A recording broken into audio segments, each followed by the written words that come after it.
This exercise is known as a kickstand RDL, and it's one of our favorite RDL variations. The reason why is because we can still work that single leg while minimizing how much balance is playing a role in the performance of the exercise. For this exercise, you're going to have the leg you're trying to target out in front of you with your rear leg behind you on the ball of your foot.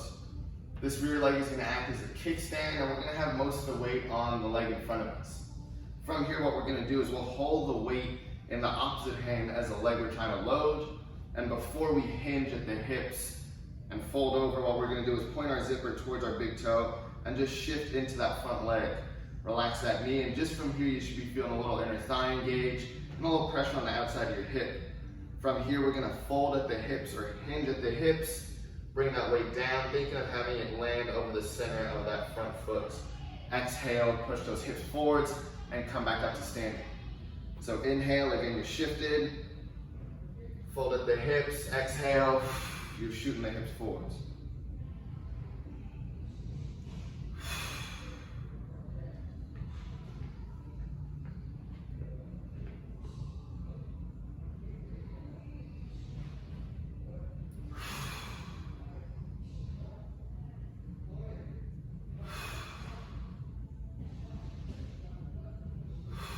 Three of the most common errors we see when performing this exercise, which we want you to avoid, are: number one, the stance. So I want to bring that kickstand leg or the rear leg directly behind me, starting off with my feet together.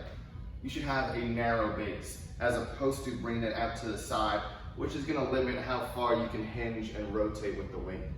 All right. Number two, when performing this, is reaching with the weight. So I'm here, I've got my kickstand, I've shifted into my hip, and as I hinge at the hips, I'm letting my upper body reach for my foot without actually completing a full hinge at the hips.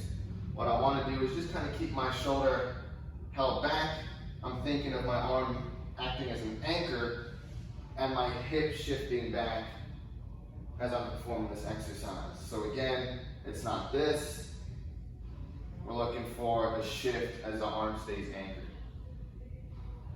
And number three is finishing the movement. So on the way back up for the hip extension, a lot of times we'll fall short of actually completing that top hip extension. So as we're coming back up, we'll kind of finish here without the hips fully locked down. What we want to do as we come up is think of shooting those hips forwards and locking out at the top. So from the side here, hips go back, and as you're coming back up, you want to shoot them forwards and finish with a nice squeeze of the glute.